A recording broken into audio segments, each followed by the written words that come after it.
have you here with us at KHCC, the place to be.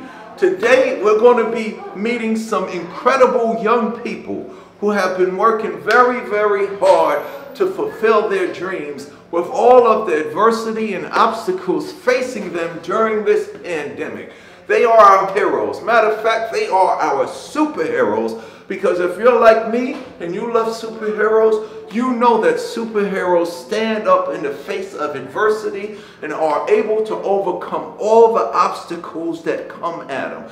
And I can relate. When I was younger, I needed support. I needed direction. I needed a place to be for me.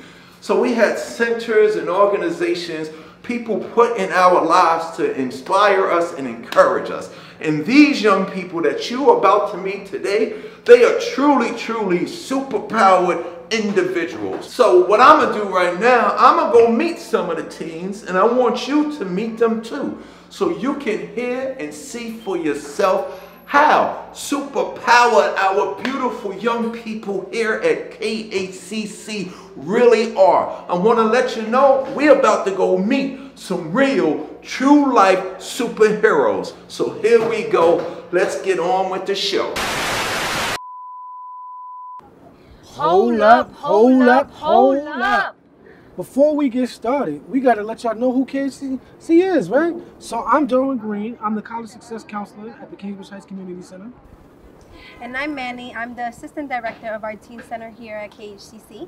Just want to thank everyone for coming out to our KHCC Heroes event. We'll be celebrating our high school seniors and sharing the stories of resilience of our community as we continue our comeback from this pandemic. Here at KHCC, our agency's mission has always been to provide opportunities of advancement and support for our community members here in the Bronx. For over 45 years, our agency has been able to build a better Bronx by providing support and programming to all members of our community, such as youth with special needs, immigrants, and survivors of sexual and domestic violence. 2020 was such a crazy year. Our day-to-day life was no longer the same. With everyone being shut in and having to figure out how to get their basic necessities met, it changed the dynamics of our community, especially here in the Kingsbridge section of the Bronx, where we were a tight-knit family. Everyone was trying to navigate, like, how do I get food? How do I get medical supplies? Is my family and loved ones are okay? Parents who had kids in school, like myself, were navigating, oh snap, I gotta do homeschooling, as well as meet the responsibilities of my job. Being able to give back to the youth and working with my fellow colleagues helped me to stay focused, helped me to even get through, and helped me to find an extra level of strength and to be a KHCC hero, right? Like for other people in the community as well as for my own family. When families were asked in March 2020 what their biggest needs were, 68% of them reported job loss. Food insecurity was front and center. 75% didn't even have enough food to eat. Our buildings closed temporarily, but thankfully, with the support of donors like you and the dedication of our frontline staff, we didn't stop showing up. No, we didn't stop showing up, Manny. And as with any hero situation, teaming up is important. In order to keep our doors open, we had to team up with some other important organizations. And so we would like to shout out World Kitchen, the Robin Hood Foundation, and the Food Bank. With their support, we were able to serve 350,000 non-perishable and hot food items to the community. And so we just want to say thank you for your help and supporting us in that time so we can be a KHCC hero. And we appreciate your teaming up with us. 4 years ago, we were able to launch our KHCC Connect, our case management and crisis support program. And because of them, we were able to help people pay for utility bills and buy essentials like diapers, wipes, and cleaning supplies. Wow, that's amazing, Manny. Today, we are on our way to making a comeback as an organization. But still, that's going to take time. And we need your support. Tonight you have the opportunity to help us rebuild our community and train our young heroes. We're making it easy to donate by just texting KHCC to 91999. Tonight you'll be hearing stories from our youth leaders, staff, and alumni. And in between the stories, you'll have an opportunity to purchase hot sauce or book a honey tour and even more, and support KHCC as we continue to bounce back. So we told you about KHCC. Now it's time to tell you about our tweens and teens and how amazingly resilient they were during this pandemic. For many of our youth, prior to the pandemic, KHCC was a home away from home. But when everything happened in the pandemic and it shut down, As a staff, we were concerned whether the kids would join us in a virtual world. To our surprise, they stayed with us. All of our online activities, our wellness check-ins, you would have never thought that anything had changed other than the fact that we went online. Our participants remained so engaged throughout the pandemic. They remained engaged with YOC. They even applied for our summer bridge program. They helped out with the food pantry in our garden and so much more. During that time as well, a lot of our youth were able to find their voice. Through activities and Real Talk, we were able to have conversations with our youth about intersectionality, around racism. A lot of the youth use poetry as a way to express their frustrations around systemic racism, especially with the George Floyd incident. We want to say kudos to them for not only just speaking up for themselves, but for others as well. Now the moment you've all been waiting for. Let's get back to DMC as he meets two of our KHTC young superheroes, Keisha and Eleanor.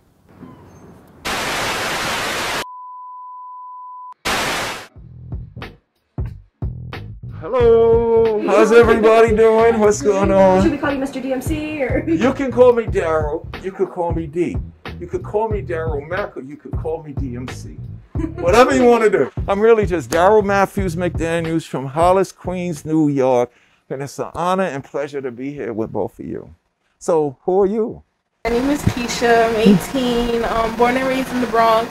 And I'm just so excited to hurry up and leave high school and go to college. Do you know what you want to study? I want to study psychology. Very nice. And my name is Eleanor. I am a freshman at Hunter College, and I work here as a CARA youth leader. College counselors have really heavy workloads, and we provide access to college resources. So how did you get involved with KHCC? When I was 16, I found out KHCC's low-cost SAT program. I honestly really didn't want to go at first, but when I got here, I met a bunch of the kids, and there's just so much heart in the KHCC. Everyone here genuinely cares about what they do and the people around them, and I just love that so much, and I wanted to be a part of it. And then I found out that they offered a job for seniors in high school, and I jumped at the chance. Oh, wow. Very, very smart. So how did you get involved with KHCC? I was a freshman in high school until my friend convinced me. She kept talking so good about it. Really? So I was like, let me hop on an opportunity. Okay. I met so many new people. He's just so kind, and the place is so lively. Last year was a crazy year. How did you handle all of the craziness with this pandemic?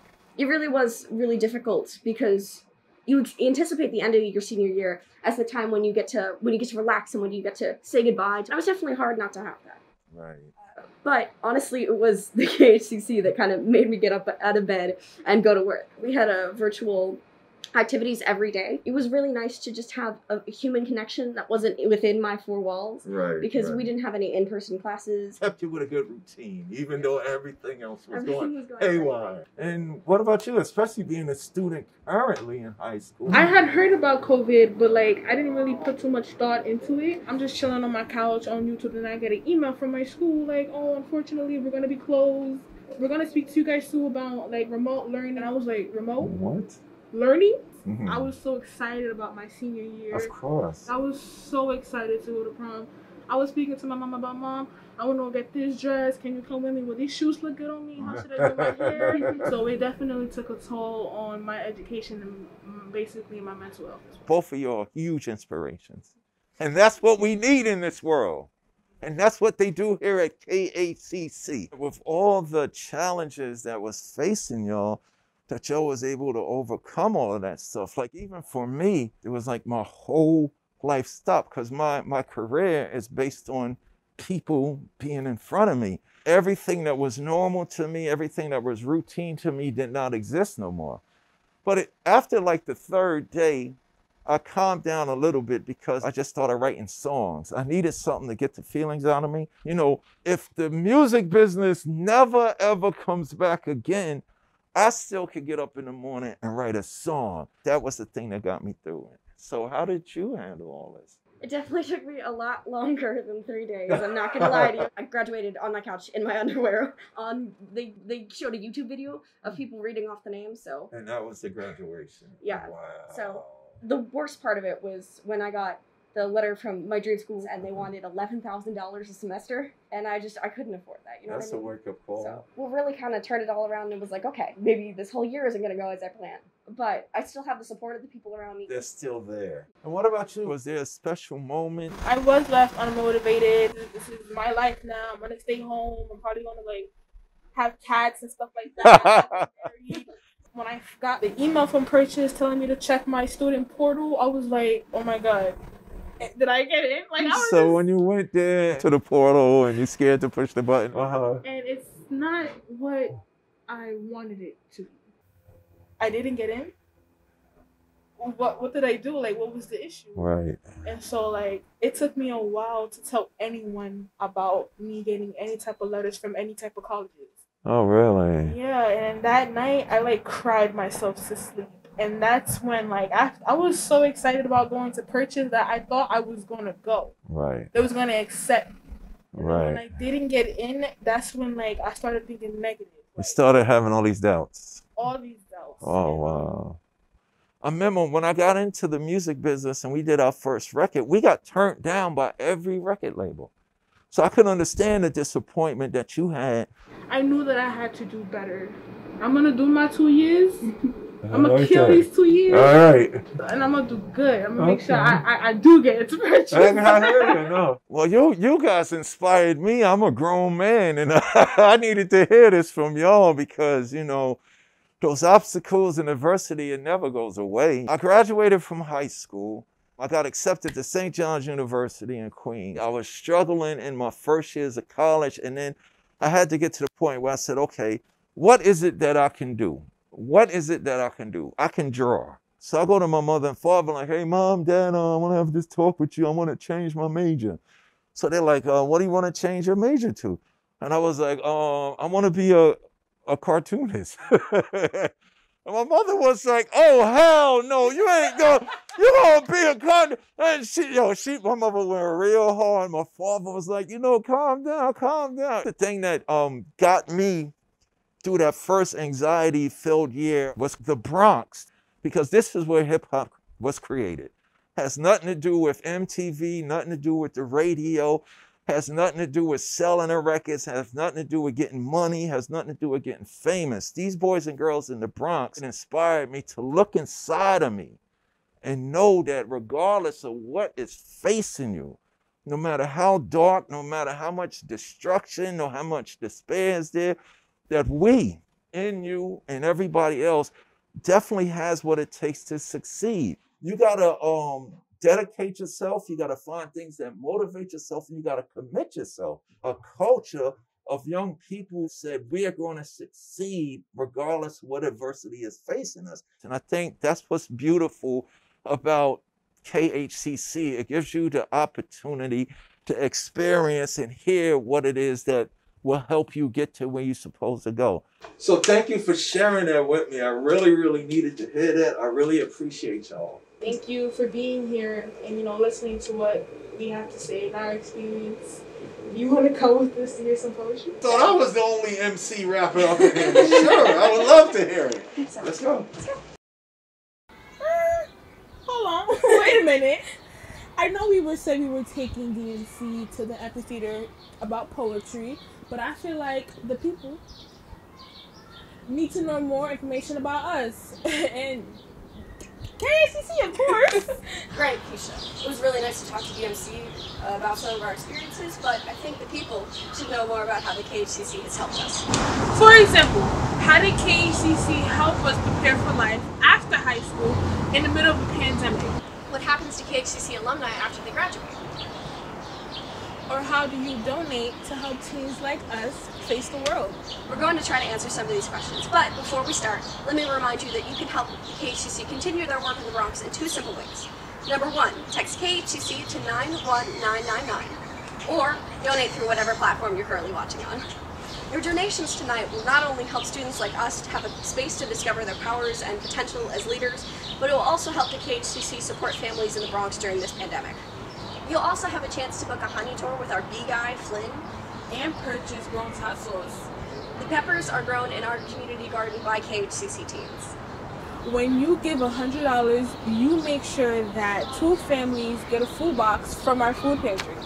And giving $1,000, you help the team at KHCC Connect give microgrants to families to pay utility bills and buy essentials. So please, keep your phone in your hand and text KHCC to 91999.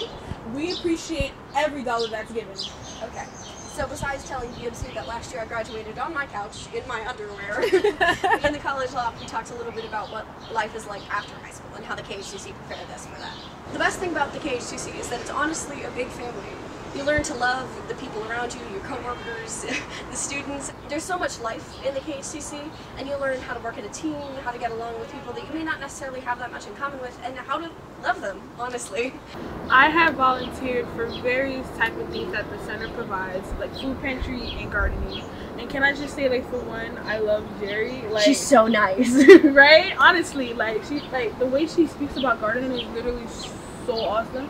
I've learned so many things in gardening. Like, I planted my first plant. I succeeded. I brought it home. I ate the food that was planted. It was really delicious. The things that they offer here is just, you just love it. The energy, like, you can't get it nowhere else. We have asked one of my fellow Youth Leader Council members, Framey, who participates in Food Pantry every week with Cesar, to help speak about how the Food Pantry serves the needs in the community. Take it away, Framey. Hey, it's Framey. I'm about to meet Cesar for Food Pantry right now, and I'm super excited. Food Pantry is amazing. You know, just having the feeling that you're helping other people so the families don't have to go through having to worry about having food on the table. It's an amazing thought and feeling. Hey, Cesar. Hey, Framey. How you doing today? I'm doing great. Yeah. Want to put your stuff down so we can get started moving everything inside? Okay, well, all right. Having youth work with me actually means so much. It's such a difference that A, people get to give back to their community, but also B, seeing the amount of knowledge that they have on food, on like themselves and their community has been so powerful, and one of the things that motivates me to keep doing what I do. I always get to talk to Cesar. He always brings in a good conversation. That's why I love coming to Food Pantry. My go-to breakfast, if I have to come here without like eating, is like a bacon, egg, and cheese on a hero with like 2 spicy chicken cutlets inside of it. I need to eat that many calories. I'm literally moving 8,000 pounds of food today. Like during middle school, what did you eat like when you were at the school? I never really liked school lunch, to be honest, because everything was frozen and they just like, and there was nothing like fresh that, you know, that you can just like feel the freshness of the food, and it just tasted like nothing. It was already made. Yeah, like it was already made with like barely no effort. When I was in college, like I went to school in Indiana. I was there for a summer just to do like social entrepreneurship project, but you would get paid at the end of each month, which means from the first day to the end of the first month, you would have to figure out actually what you were going to eat, because the campus, most of the campus is still closed. It's like the cafeterias weren't open because there are only like 30 of us on campus. So there were days when I would actually go to the KFC and have like $3 to my name and get one of the KFC to-go cups. And it got to a point where the people at KFC knew me because of like my own food insecurities, which leads me to where I am now. It's like I make sure that people don't have to worry about that, so they can go, like people can go to school, people can go to their jobs, people can support for their families. Other people that you know having similar concerns of like, I might not be able to eat. When I was younger, we didn't always have food on the table. Working here is kind of like, in a way, it's like you're finally doing good. So families mainly don't have to go through the things that I went when I was younger. Is mom gonna have money enough to buy at least 1 gram of rice or something like that? So it's honestly amazing. Oh, hey, thanks for joining me. Didn't know you guys would be here today. My name is Flynn. I'm the volunteer beekeeper here at Kingsbridge Heights Community Center. Today we are just checking the hives to make sure they are healthy and vibrant and working hard. These ladies here are helping increase the yield of the garden here, so they can provide more food for our neighbors and more delicious sweet honey. Today we're going to give some facts and misconceptions about honeybees. Myth number 1. Here's one common misconception. Most people think that all honeybees sting. That is not true. Only the females sting. The male bees do not have a stinger. Oh. Myth number 2. Wait, so why are there bees on the floor? Are they dead or is that from the tree? Honeybees only live for 6 weeks, so therefore the live bees always drag out the dead bees and deposit them in front of the hive. A honeybee hive is one of the cleanest places on the planet. That's so cool. Myth number 3. One of the misconceptions about some of the bee species is that they don't do very much work. Honeybees work the hardest. If the honeybee queen, she can lay up to 2,000 eggs per day. If that's not a hard worker, I don't know what is.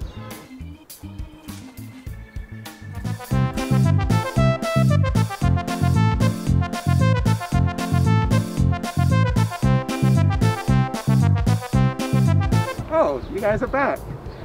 Yeah, honeybees love to climb up my leg and get inside my pants.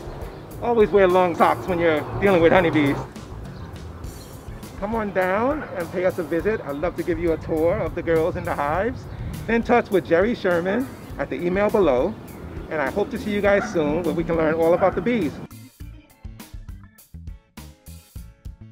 I really love bumblebees, and it would be really cool if I got to take one of KHTC's honey and hive tours with Flynn. That is so cool. If anyone is interested in the honey and hive tour, you can personally email Jerry at gsherman@khcc/nyc.org. You get to learn not only about the KHTC and our bees, but how we treat the bees and how we make the neighborhood even more sustainable. Another really cool program that we have here at the KHCC is the THP, or the Teen Health Project, in which every week the girls and the boys group learn about different topics in teen health, like consent, LGBTQ issues, dating violence, making sure that you stay safe at things like college parties. And at the end of the year, we have a Sec Jeopardy, in which the students are split up into 2 teams randomly to see who's retained the most knowledge about teen health and dating violence. You made some great points. Now let's hear it from Malachi and Ivy.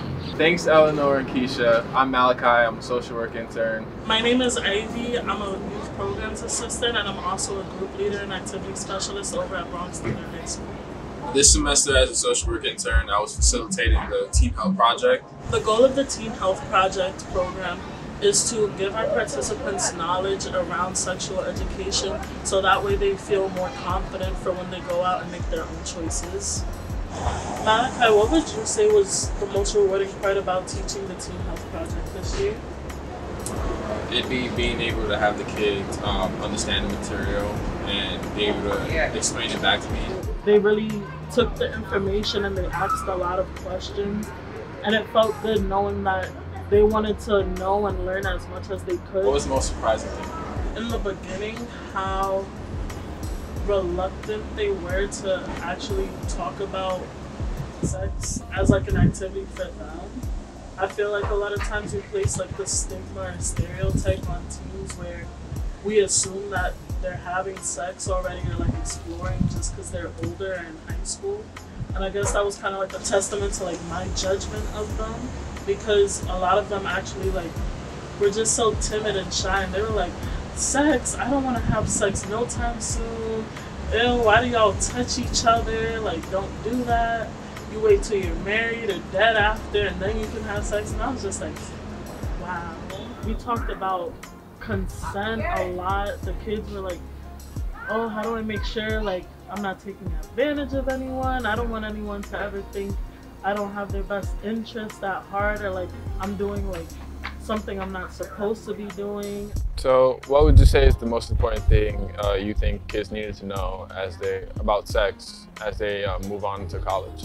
I really wanted them to understand like consent and the fact that they have a choice, and like it's their body and they have a right to it regardless of like, you know, age, gender, whatever, like the circumstance. It's important to like not only hear and understand that you do have consent to do whatever it is that you and your partner want to do at that particular time, but also if you don't want to do something, you don't have to do it just because someone else is like, you know, they might be excited about it or they really want to do it. it's all about like what you're ready for and like what you can mentally prepare for. So what about you? Because I know that you work with like some of the younger ones. It's all about what they wanted to do in the moment. Like we spoke about, like, yeah, they can participate in like safe sex practices, but they can be abstinent if they wanted to.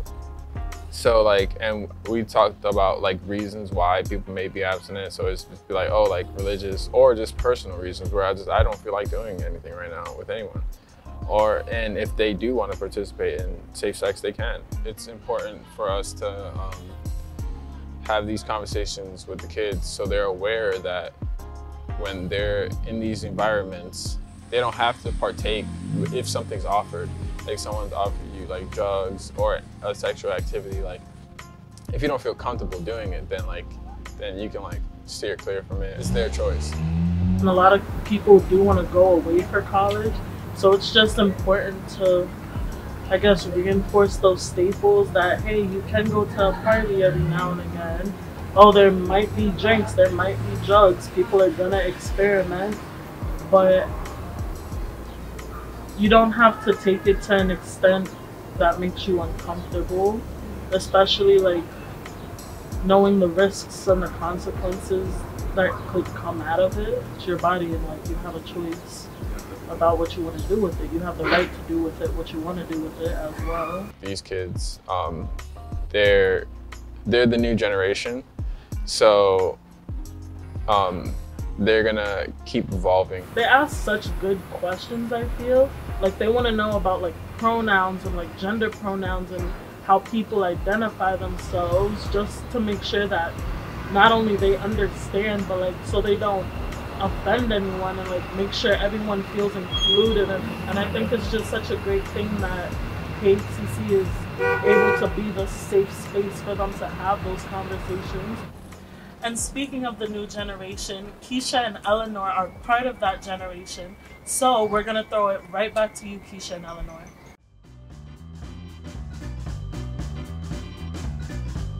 We've got some of our teams, teen participants, and staff tasting hot sauce today. We're gonna start with our pink bottle here. Yeah, all over. It is good here. It tastes good. It's too sour. Too sour. It's super sour. It's pretty tasty. It's spicy. My spice tolerance is really high. Yo, bro, it was mad good. I gotta make sure to put that in captions. It was mad good. Up next, our green bottle. Yo, bro, it's not coming. Really that spicy? Really, actually? Really? This one is weird. Has like an after. Yeah, that one has a bigger kick. It's a little sweet, but That's then it too gets hot. hot. It's spicier. No, too hot. Yeah, that one's definitely a little spicy. It's like really hot. Now it's time to try our orange bottle. Oh, not the pants. Put it right on the tongue. Not hot. It's not spicy. That's too hot. Tastes like tomato sauce. I'm used to that ketchup. one. It doesn't. It's good. I still think the second one was spicier. That was good hot sauce. Just take deep breaths. It's okay. Don't worry about it. Let's try the Bronx hot sauce next. BX, baby.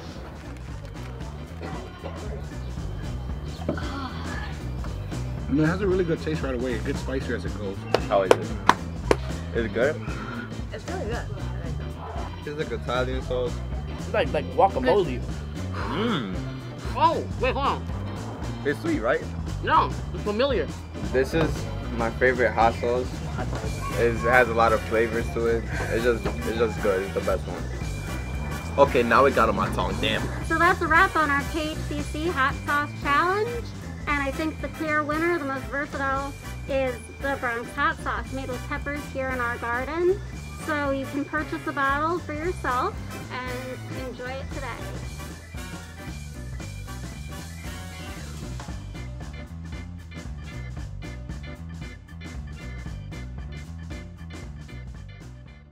So I mentioned this earlier, but at the height of the pandemic, the staff were really supportive. As a member of the Youth Leadership Council, we all call it YLC, I got really close to staff. The staff here is like a family, and I think that learning about college decisions during the pandemic without them would have been incredibly lonely. When I knew that I was going to stay in New York City for college, I knew immediately that I wanted to work here for a second year as a junior college advisor. One thing that your donations do is make sure students have a space to come back as students and alumni. Your donations tonight will help secure a scholarship for seniors like me. So remember, you can donate on the platform you're watching through, or text KHCC to 91999 to help support alumni, students, and all of these wonderful programs that we've been talking about. One place I know a lot of people come back to visit is Sadie's office. A few alumni came to our office to visit and talked about their experiences. Here's Sadie. Thank you, Keisha and Eleanor, two of our amazing college students. Thank you for passing it over to us. I'm Sadie, and I've worked here at KHCC for about 20 years now. For much of that time, I did oversee the Teen Center, and I have here joining me a few alumni. These guys are incredible folks that are out in the workforce. They've gone through college, and we wanted them just to be able to share a little bit about who they were at the Teen Center, how KHCC has supported them over the years, and why they always come back. My name is Bianca Perez. I'm 22 years old, and I've been coming to Kingsbridge Heights Community Center since Head Start to after school to tween program, teen program, and then I joined Youth Council. I just always been attached to the center. They just always are a shoulder to lean on. So my name is Karen Nunez. I am 24 years old. I was part of the College Directions Program. I was also part of the Youth Leadership Council. I am one of the home visitors at the Early Head Start program. Hello everyone, my name is Richard Bolden. I'm 33 years old. 20 years ago, I started off coming in and out as a teen.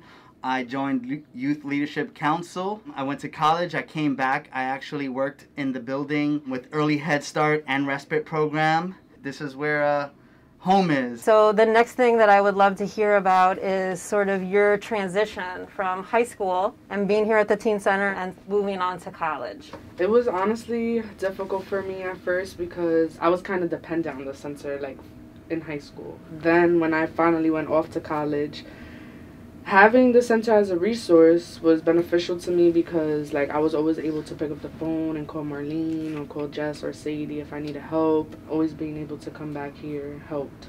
What about you, Kara? The hardest things transitioning out from high school was financially. Everybody, including Sadie, Marlene, Jess, Derwin, helped me with like trying to get money situated. I even eventually ended up taking a position here as a receptionist, and that kind of helped me save up a lot more money. I was the first one in my immediate family to go to college, and no one really had the experience of what it's like to apply to college, take SATs, to, you know, go and do visits, because my family didn't have a car. I originally started off at SUNY Sullivan, went there for 2 years, and then I moved on to Mansfield University of Pennsylvania, where I got my bachelor's in social work. And then I realized that, you know, in order to advance my career, an advanced degree was needed, so I went to NYU. I always had Sadie there for advice, whether it been professional, whether it been educational, whether it been personal, professional. Sadie was always just a text away, a call away, an email away. And whenever I'd get the chance and I'm in the area, I would always just drop by and pop in and just give her an update on life. And for that, I'm greatly appreciative. I remember a specific time when you called me and you had your first accident, right? And you were asking my advice on how to deal with the insurance and the ramifications of that. And I feel like I didn't sleep for like weeks after that call, thinking about you driving around. This place helped me so much that I wanted to, in turn, help people. I think that the rate at which we turn out social workers is so high because of Youth Leadership Council. You guys all became peer mediators in the program, and you helped your peers solve conflicts. You guys became mentors to kids in the special needs program. You became reading buddies to kids in our after-school program. And that really informed, like, I'm good at this. If you did it for the money, nobody would be a social worker, ever. In the past year, with the pandemic sort of taking over everyone's world, has the pandemic impacted your ability to sort of forge ahead and keep going with your college and post-college plans? Yeah, I actually like struggled a lot last semester, but this semester I like picked it up, and it's hard to take 6 classes online where half of them are not any Zoom meetings. It's just you're doing everything online. We're basically teaching ourselves. Normally, I will have the center to rely on to come in, maybe help me with my work. In Karen's case, I know, Karen, you've also been applying to grad school. I didn't even find out that I didn't get accepted to Lehman up until like June. And I'm just like, what am I going to do? And I remember speaking to Marlene or Jess, because I was so close on not applying to any of the schools. The words from them actually really helped. Like the push that I needed to apply again, because I was so close on not applying to any of the schools. But it did just seem like kind of a logistical thing, which so many of you guys have faced in Yeah, because undergrad with and SUNY Cobleskill, I mailed it. But that's when the pandemic happened. And something that I love about coming back to Center is that it doesn't change. Like, even though they remodeled and maybe there's new like programs and stuff, like the people never change. They never forget about you. Sadie was just saying things that we forget ourselves. Yeah. And it's just good to know that like they hear, they listen, and they care. So it was amazing catching up with some of our most incredible alumni and hearing about what they've done since they left the center and why they keep coming back. We're going to kick it back to you guys now. Keisha and Eleanor, thanks.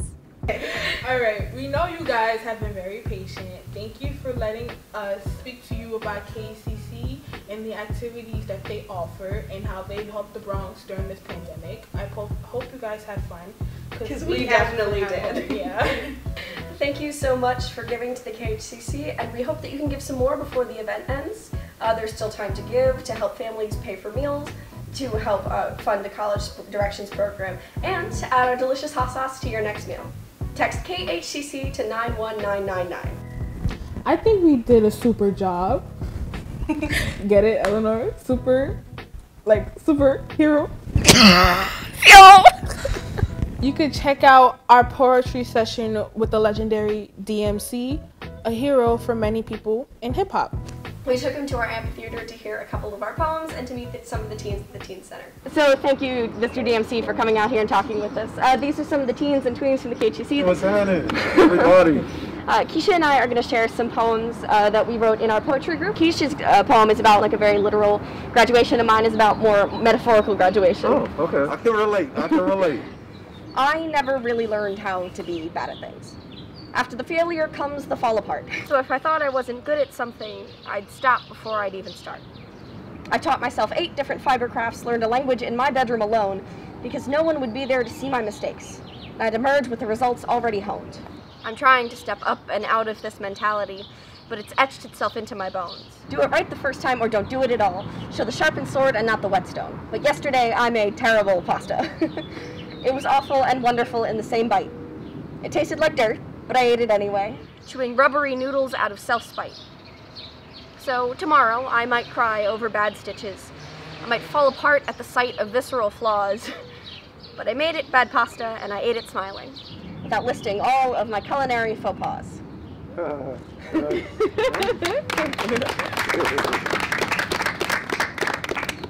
I'm graduating into success, leaving behind the fake friends, the envy, the despair, and blooming into something new. Who would have thought I would make it this far?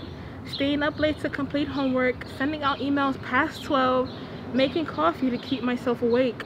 I thought it was pointless. I would try so hard for something out of my reach.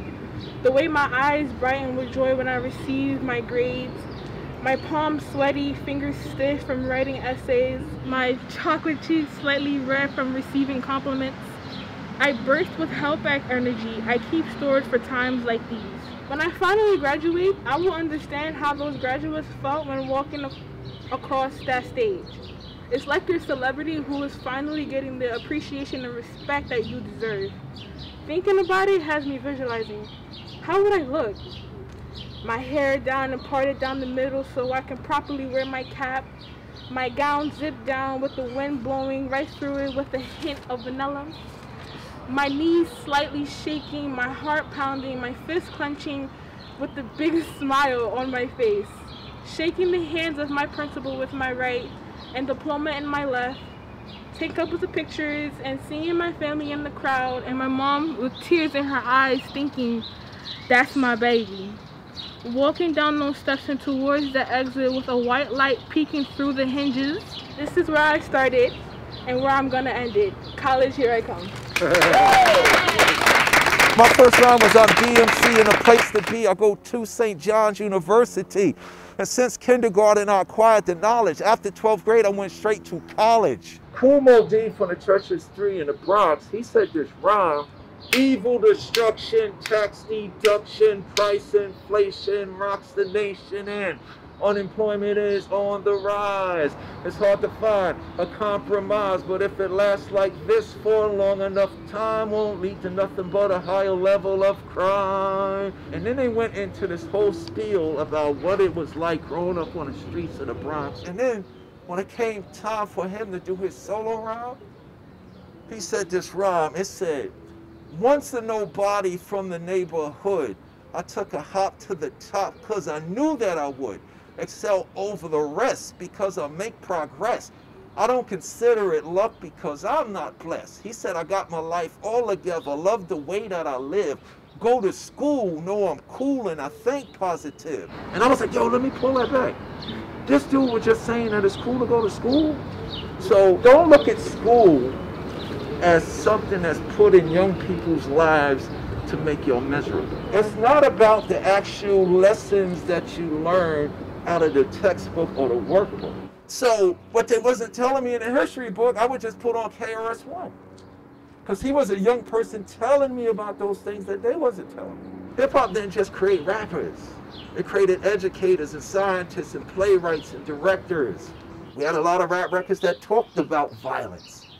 But the difference was, if we told a story about violence, the very next record was, you don't have to do the violence because there's other opportunities for you. When we was coming up, they used to tell me, Running Jam Master Jay, when something stupid was about to go down, before guns came out and before fights started, they would say, me, Running Jay, yo, y'all don't need to be up here, y'all need to go home because you're going somewhere. You put the right team around you, all your dreams come true because there's people put on this earth to get you where you're supposed to go. I ran in the run, he put me in a group, we changed the world. We changed the relationship of black people and white people was something that no government could ever do. Where the reason why sneakers are so cool, they say, we didn't start it, but they say sneaker culture started when we made my Adidas. My thing just happened to come through the creativity. I never wanted to be in show business. I'm a shy little kid that just want to sit in my room and read comic books. Who knows what an adjective is? It's something that describes a person, place, or thing. Oh yeah. Perfect. Define yourself with an adjective that's powerful and productive. And then put your name behind after that and then tell the world who you are. If I say the amazing, you'll say Spider-Man. So as I sit here before y'all, I'm just normal, everyday Daryl Matthews McDaniels from Queens. But when I step to that stage and get on that microphone, DMC becomes the devastating mic controller. D's for doing it all of the time. M for the rhymes, that are all mine. C's for cool as can be. Why you wear those contacts? So I can see. And that's what hip hop is. Find out who you are first, and that'll get you everything that you want.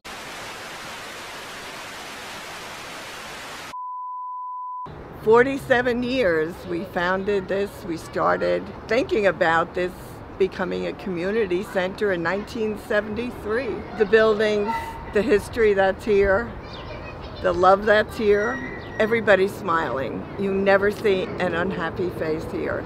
The children are smiling, the children are holding hands. The people who work here are smiling, they love each other. This is a family. We've had some of our residents come into the baby school, go through the Head Start, go through the children's school, the teenage, go to college through our programs, and come back to work here to contribute, to give back. Everyone knows the center for the good it does. And we ask anyone out there, please donate as little or as much as you can to keep the center going. So please give to the Kingsbridge Heights Community Center. You'll never regret it. It's my heart. And if you help us to continue, it'll be part of your heart as well.